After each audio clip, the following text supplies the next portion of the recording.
Good morning and welcome to the Kennebec Valley Chamber's Business Insider Breakfast. My name is Ross Cunningham. I'm the President and CEO of the Kennebec Valley Chamber of Commerce. A special thank you to our Business Insider Breakfast, Central Maine Power, and Kennebec Savings Bank. This morning we have two very special guests with us, Patrick Wright and Steve Pecukonis of the Gardiner Main Street and Augusta Downtown Alliance, respectively. And they're going to talk about the downtowns and how we can be involved. A little background for me, a lot of communities you'll find that the Chamber of Commerce and the downtown organizations are at odds with each other, often fighting for the same limited resources or memberships and that kind of thing. I, however, am a strong supporter of these organizations. I believe that they're able to focus their efforts on specific areas and breathe new life into the historical regions of our communities that are so crucial to the character that we need to advertise to bring people back to our regions. So I ask that you listen to their presentation, seek ways to lend a hand and contribute to their efforts. Without further ado, Steve and Patrick. Thank you.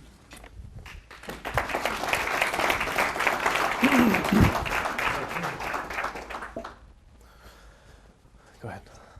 Well, thanks for that introduction, Ross, and thanks to everyone for giving us this opportunity to chat in front of you this morning and share a little bit about the really exciting things that are happening both in downtown Gardiner and downtown Augusta. I want to say, first of all, to echo what Ross said about the relationships that main streets and chambers can have, and sometimes there can be consternation, there can be turf wars, and even worse in communities that have both main street programs and chambers. And it has been I felt so welcome to be a part of the chamber, and it means a lot to us in our efforts to be working side by side, and so that we certainly appreciate that. And just to give you an idea of the differences between a Chamber of Commerce and a Main Street community or Main Street program, we are not a membership-based organization. We do seek support through our annual fund, but we are actually 501c3s in our organization, so that means that we operate in the public benefit for everyone. And I know that the Chamber, even though it is a membership, acts in the public benefit for a lot of folks and for everyone as well. But that is sort of one difference in how we operate. We're also focused, as you heard, on our historic downtowns. And that doesn't mean that we only focus on our historic downtowns. We view the entire community as being important to their successes. So really appreciate having the chance to share with you today a little bit more about our organizations and how they work. Yeah, I think the fact that I have a 30-plus year relationship with this chamber just kind of helps pave the way for the chamber and the Downtown Alliance here in Augusta to work closely together, and it's been a great synergy, certainly with Peter, and that's continued completely with Ross, and pretty seamless from our point of view, and we're real excited about that. We're also excited to be here with you. Patrick and I are going to try to tag team this as much as well as we can. Let me talk a little bit about our goals for today. We're two downtowns roughly 7 miles apart. We're both part of this statewide and national program called the Main Street, which I'll tell you a little bit about in a few minutes. But we have some specific things we want to do today. We would like today for you to learn at least one thing that you didn't know about each of our downtowns or each of our programs. Information is power. Information is involvement. Information is connection in today's age. And I hope you'll come out with a kernel of something that makes you feel a bit more positive, a bit more affectionately towards your downtown. We want to orient you to the Main Street approach, a proven approach for reviving downtowns that's been in operation for over 30 years. And we want to answer your questions about the downtown. And we're going to leave some time at the end to deal with questions you may have based upon the downtown of the past, downtown of the present, downtown of the future. And we hope to finally, of course, and maybe most importantly, inspire you to shop, volunteer, dine, get more involved in your downtown. We need more people. We need folks who understand the importance of our historic downtowns, and feel a connection to that sense of place that you get in a downtown that you really don't get anywhere else in a community. So, to give you a few statistics about the National Main Street Program. The National Main Street Program started in 1980. It's been around for 35 years. It was launched by the National Trust for Historic Preservation as a response to the nationwide urban renewal movement that some of you probably remember in the 60s and the 70s, when large parts of historic downtowns were just bulldozed in the name of progress. The downtown program, the Main Street program, now has involved more than 2,000 communities around the United States. I was at the national conference a couple of months ago with Patrick, and I think there are 1,200, 1,400, I think, involved in it right now. Some communities have come on and have left over the years. In those 35 years, Main Street programs have rehabbed more than 251,000 buildings, have produced almost $62 billion in investment in traditional downtowns, have created over 500,000, 528,000 plus jobs in downtowns. And the statistics nationwide say every $1 invested in a Main Street program yields over $18 in return to the community. So it's an incredible investment. Downtowns are so important. Downtowns are typically the highest tax dollar per acre generator in your community. You've got buildings with fairly small footprints who are built up multiple levels, each one of those generating tax dollars. It's an important source of tax revenues. It, as I mentioned, creates that sense of place. A lot of us in this room, I suspect, have fond memories, like I did, of hanging out in the downtown at the soda fountain at Woolworths or the gift shop on Mother's Day. And, downtowns were where you went. And downtowns, to me, their history, their memories, their homes and residences, their entertainment, their nature, their recreation. For a lot of people, downtowns are home. And they connect us with our past, and I think they're leading us into the future as well. Patrick's going to talk a little bit about this 4-point model. So as Steve said, there is a proven Main Street approach. In fact, Main Street has a little TM after it. To be called a Main Street program, you have to be a part of this designation. It's something we earn. A lot of folks also think that it's a federal program, that funding comes down. That's not the case. It's actually, we prescribe to this approach, and that's the piece that is tried and true, and that's sort of the magic of Main Street and why it works and why it's been proven through these 2,000 communities across the country as our laboratories. Gardiner Main Street was one of the original 4 Main Street communities over 12 years ago now. And then Augusta Downtown Alliance has been around a while longer and just joined this approach 2 years ago. And so the cornerstone of this approach is 4 parts. So, and we have 4 sort of standing committees who work on these. As we said, I know that Kelly is a member of our promotion committee. And then we have sort of the board level as well. Those are design, which deals with sort of the physical attributes of the community, and we'll go into more detail and show you examples of how each of our communities are responding to this sort of 4-point approach in a second. Design is sort of the physical components. Economic restructuring, that's sort of changing the way businesses deal with each other, changing the business climate, working together to improve the business climate. Promotion, which is sort of the social interaction.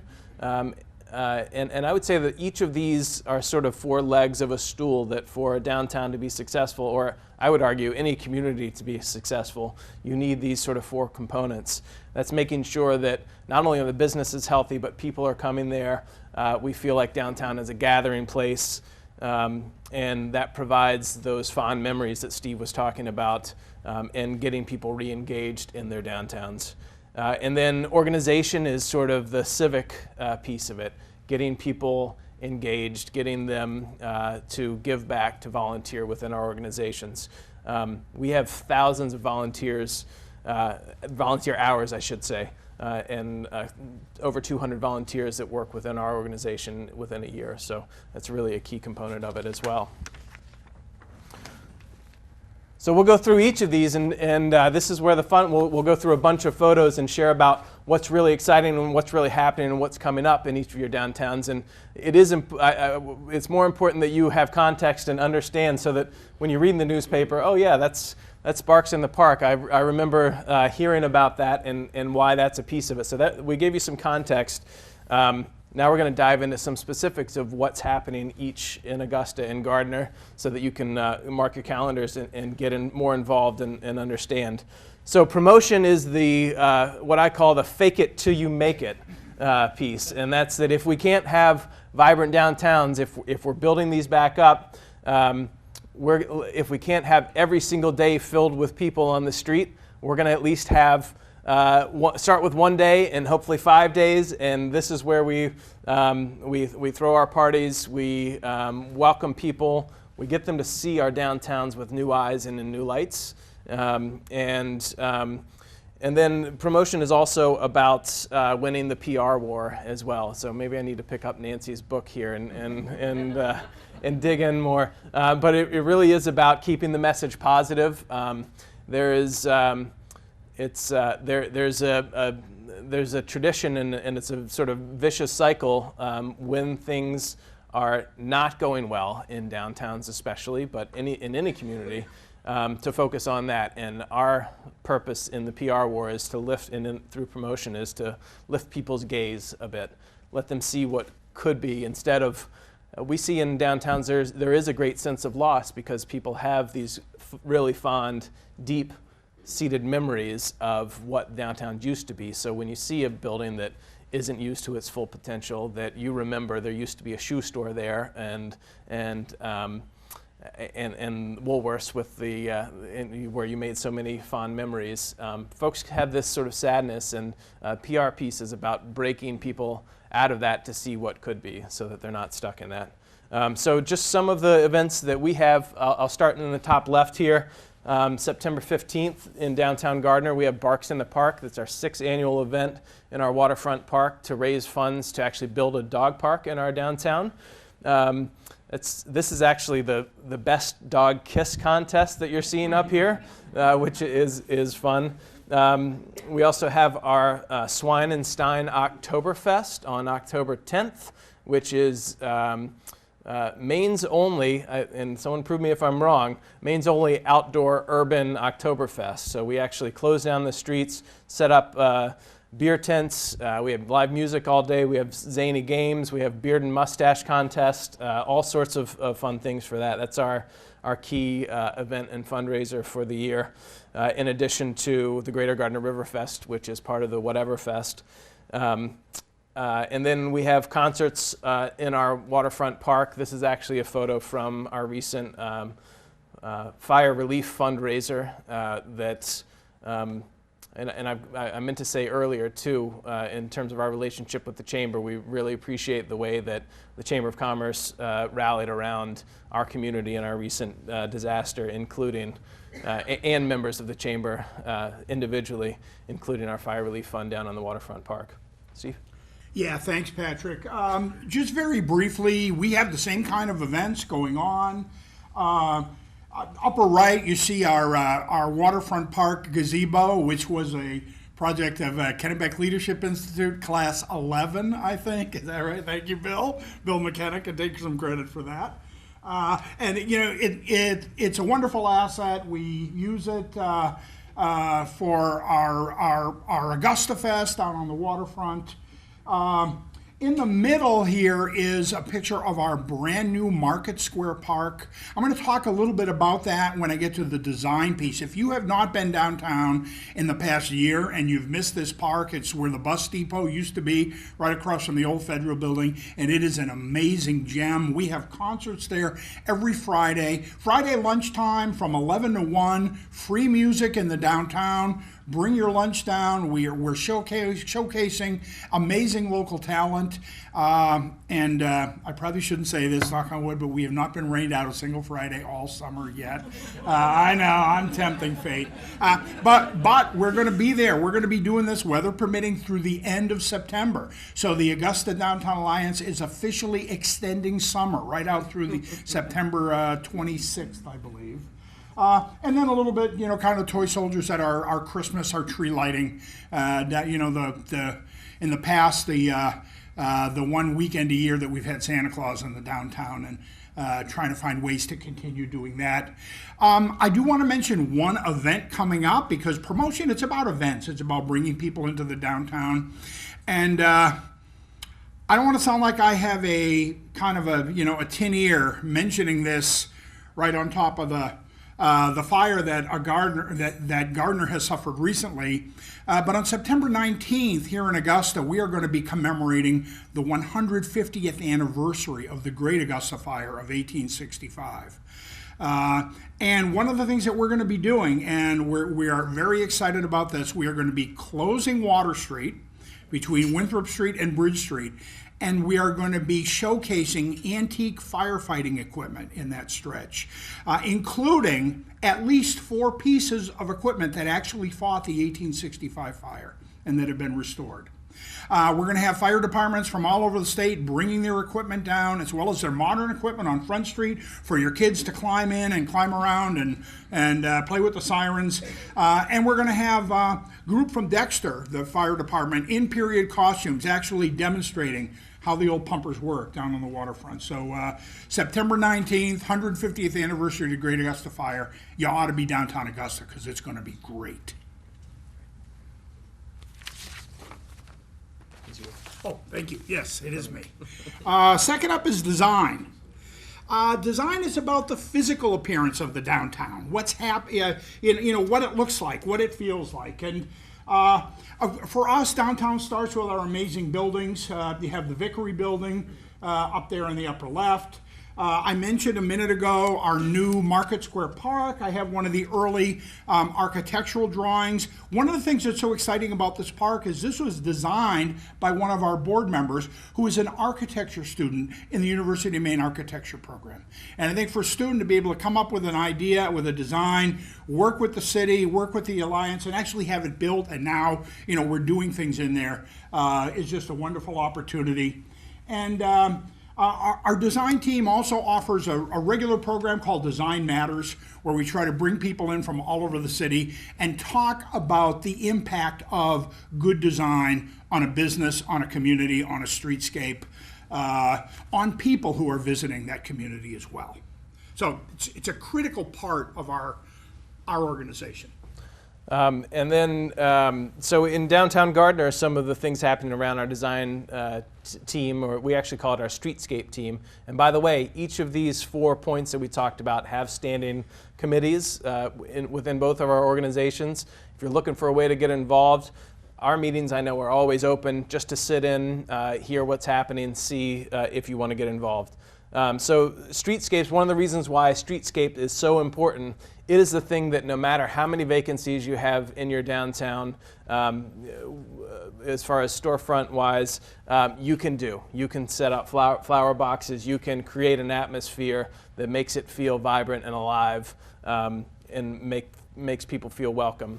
A couple of the items that we're doing here in Gardiner is on the right-hand side, we've put in pedestrian wayfinding signs.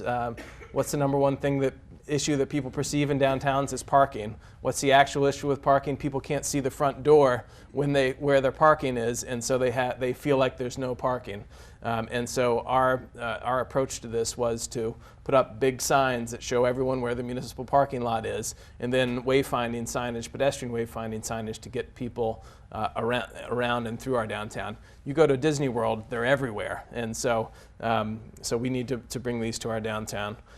We have our sculpture, which we borrowed from the Arboretum here in Augusta. Jesse Salisbury, this is at our last art walk, gave a talk about his beautiful granite sculpture, and and it's a wonderful piece. Bringing public art to downtown enhances the space and makes folks feel more comfortable, more vibrant, more alive. And then finally, one of the things we instituted this year through our Streetscape team was planter boxes and actually we have plaques on these that businesses can put a plaque on, or individuals can commemorate loved ones who cared about our downtown Gardiner. And this is all done, again, primarily by volunteers, and we really appreciate all the volunteers who help us make that happen. Is this you lead the next one or me? Yeah, this is me leading the next one. We did talk ahead of time. We didn't practice, but we did chat. So the next piece is organization, and that's the sort of glue that holds everything together. And in Gardiner, there's been an approach that we've taken that is very grassroots. You might have heard about the Gardiner Heart and Soul program, which was a 2-year, very intensive, very difficult process where we went out and listened in people's homes, in parks, in the grocery store, to hear what people cared about, what they were interested in for the future of Gardiner. And so that's sort of the on the left-hand side here. Lots of public meetings, lots of public input, opportunities for people to share, feel engaged and involved. And then the payoff from that is that we've seen a ton more volunteerism. We've seen a ton more ownership. And just the example that I draw on here is that recently after our fire, without my prompting or anything, one of our community members and volunteers had a friend who had done these, well, I got cut off a little bit, the I Heart Downtown Gardiner, Maine. Her friend did these after the fires in Lewiston, and she spoke with her friend to see if she would do a design for Gardiner, and the friend did, and it's just an example of community members feeling like they have ownership for our community and supporting our efforts. And that's sort of the payoff from putting in, being really intentional about our volunteer appreciation, and that leads to community-based leadership, which makes my job a whole heck of a lot easier. Steve? Yeah, thanks, Patrick. We are working right now to build our volunteer base in downtown Augusta. And what we're doing is reaching out to all of our stakeholders through informational sessions. We have a program that we're calling Win Downtown, which is about workshops, information, and networking. And we're trying to once a quarter bring somebody in the center. You see the Augusta City Engineer talking about downtown construction projects. In the upper right, you see a panel from the Augusta Police, from NAMI Maine, from Crisis and Counseling, talking about dealing with individuals with mental health and substance abuse issues in the downtown. And there's a spillover, there's an interrelationship. We talk about this 4-point program, but there's so much overlap often between the programs. An organization effort that couples with our design committee where every Earth Day we do a downtown cleanup, and we get a group of volunteers together on that late April day, and we scour the downtown and try to do the best we can in picking up trash and clearing brush and getting the downtown ready for what we hope will be a busy summer season, making it sparkle. But we are looking for more volunteers. If you have fond memories about your downtown and you'd like to get involved with Downtown Augusta, give a call. There'll be some contact information available at the end of the program. And the last of the 4 points is what's called economic restructuring, or what now in Augusta we're calling business development. It's changing the business climate downtown and changing the way businesses interact with each other. I mentioned earlier that I certainly have fond memories of the downtown I grew up in back in 1960s. But I know that downtowns of the 21st century are not going to be like downtowns of the 20th century. And that's kind of what our Economic Restructuring Committee is trying to do, figuring out what that new downtown is going to look like. And I think it's interesting that both Patrick and I featured theater projects. on our economic restructuring page. We have in the upper left the Augusta Colonial Theater. In fact, that's a photo from an art opening that we had in the Colonial back in June. And what you're seeing, you may not be able to see it up there, but what there is a projection, a video projection of the old theater marquee that used to be on there. And right now it's being projected on the front of the building for people to look at. And trying to remind people what the theater was and what it will be again in the downtown as a major economic draw. We see that theater as a way to bring crowds of people into our downtown several times a week, and they'll shop in our stores and eat in our restaurants. It really is. I mean, the arts are a powerful economic factor throughout Maine, and we certainly want them to be more here in Central Maine. The other strong economic driver that we have going on right now in our downtown in Augusta is residential development. In the past 2 or 3 years, there's been, depending upon where some of the projects are right now, 22, 23 new market rate, high-end or market rate plus apartments open in the downtown. It's interesting that right now some of the highest apartment rents in the city of Augusta are in the downtown, which was unimaginable 10 years ago, 15 years ago. And it's exciting because when those people come into the downtown, they've got money to spend, they've got things that they want to do, and we're hoping, again, that's going to build that critical mass that's going to attract other entrepreneurs to come into downtown with the bakeries and the bookstores and the convenience stores and the coffee shops, and those things that will drive downtown to become the kind of place where young, entrepreneurial, creative people want to be. And just to let you know about a few of the economic restructuring approaches that Gardiner Main Street is taking. One, we have a monthly meetup called Dollars to Donuts, not to compete with this at all. This is just an opportunity for businesses to get together to chat about anything that's happening, and it's for not just downtown Gardiner businesses, but any business in the greater Gardiner area. So you're all welcome to attend that. That happens on the second Thursday of each month at 9 a.m. at Frosty's Donuts. We also have our Gardiner Growth Initiative, which has allowed us to bring a business like Frosty's, Emery's Meat Market to downtown, and then we'll be cutting the ribbon in a couple months on a new craft beer outlet. And then just to give you a little bit of an update on Johnson Hall, Steve covered the sort of benefit to the arts. Johnson Hall we're really fortunate, has grown from 12 to 20 to this year 40 shows. So I encourage you to go to johnsonhall.org to see a show in their 110-seat theater. Really vibrant place. Within the next, we have architectural drawings for the upper floor, which will be a 400-seat theater. We've committed to the tax credits approach to, so that has allowed us to raise about $1.7 million towards the project so far.